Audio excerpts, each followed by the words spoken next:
भगवान श्री कृष्ण जी के अनन्य भक्तों को अनंत सादर प्रणाम। आज दिनांक 25 अगस्त 2024 है। आओ हम सब मिलकर श्रीमद् भगवद गीता जी के अध्याय 2 में मंत्र 56 का अध्ययन करें। वार्तालाप भगवान श्री कृष्ण जी और अर्जुन के बीच में चल रहा है। अर्जुन ने प्रश्न पूछा था मंत्र 54 में कि एक शांत स्थिर मन वाले व्यक्ति की क्या पहचान है। मंत्र 55 में भगवान श्री कृष्ण जी ने उसे समझा दिया कि जब वो अपनी समस्त कामनाओं का त्याग कर लेता है, अपने आप में संतुष्ट रहता है, तो वह स्थित प्रज्ञ है। अब इसी कड़ी में भगवान श्री कृष्ण जी आगे हमें समझाने वाले हैं।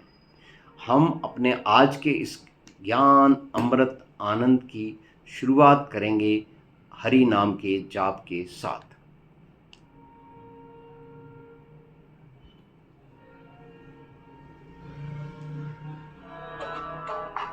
ओम नमो भगवते वासुदेवाय नमः। आइए सबसे पहले हिंदी भाषा में समझें कि हमें क्या समझाया जाने वाला है। दुख में जिसका मन विचलित नहीं होता और सुख में जिसकी लालसा नहीं है और जो आसक्ति भय व क्रोध से मुक्त है, ऐसा मुनि स्थिर बुद्धि वाला कहलाता है। आइए अब हम इसी बात को संस्कृत में समझें। दुःखेष्वनुद्विग्नमनः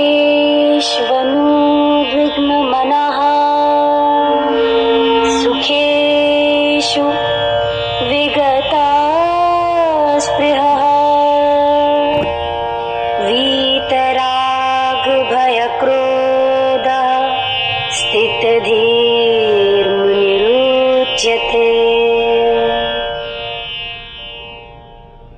दुखेषु अनुद्विग्न मनः सुखेषु विगत स्पृह वीत राग भय क्रोध स्थिति ही मुनि ही उच्यते।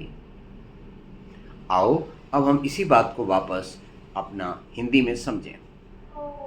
दुख में जिसका मन विचलित नहीं होता और सुख में जिसकी लालसा नहीं है और जो आसक्ति भय व क्रोध से मुक्त है, ऐसा मुनि स्थिर बुद्धि वाला कहलाता है। आसक्ति का यह मतलब है राग से, किसी वस्तु या विषय या पुरुष या स्त्री के प्रति विशेष आकर्षण को आसक्ति कहते हैं। और इसी तरह से भय, किसी न किसी बात से वो भयभीत है, मेरे बुढ़ापे में क्या होगा, मेरे बच्चों का क्या होगा। इसी तरह से क्रोध, क्रोध का मतलब है कि वह अप्रसन्न है किसी विषय को लेकर के। तो इसके बारे में हम बहुत ही अच्छे से आगे भी विचार करने वाले हैं।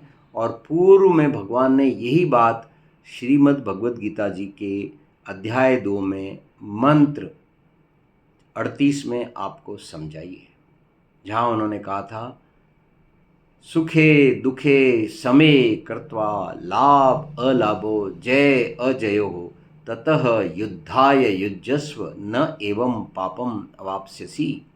बात वही है कि राग द्वेष और भय से मुक्त हो जाओ और अपने मन को प्रभु जी के चरणों में लगा दो। ये सब तभी संभव है जब आपके मन में हर समय हरे कृष्णा कृष्ण कृष्ण हरे हरे, हरे राम राम राम हरे हरे, हरे राम राम राम हरे हरे, हरे कृष्ण कृष्ण कृष्ण हरे हरे। ये मंत्र का जाप चलता रहे, श्वास पर श्वास। एक श्वास में यदि आपने राम जी का नाम लिया है तो दूसरे श्वास को उसी को सांस को छोड़ते हुए आप कृष्ण जी का नाम लीजिए, फिर अगले श्वास में राम जी का नाम लीजिए और इसमें कृष्ण। आप पाएंगे कि आप 1 मिनट में 3 से अधिक बार सांस नहीं ले रहे। और इस प्रकार से आपके अंदर की जो प्राण शक्ति है वो मजबूत हो जाएगी और वो कह रही है कि इस बात को ध्यान से सुनो, वेयर आर यू। आओ अब हम इसी बात को संगीत की भाषा में समझते हैं। सुख में न चाह न खेद, जो दुख में कभी अनुभव करे, फिर बुद्धि व मुनि राग एवं क्रोध भय से जो परे। क्रोध और भय से परे हो जाइए, विमुक्त हो जाइए। आइए अब हिंदी में अपना फाइनल प्राण आहुति दुख में समझें। जिसका मन विचलित नहीं होता और सुख में जिसकी लालसा नहीं है, और जो आसक्ति भय व क्रोध से मुक्त है, ऐसा मुनि स्थिर बुद्धि वाला कहलाता है। आओ अब हम अपने ओम के उच्चारण के साथ अपने ज्ञान की पूर्ण करें।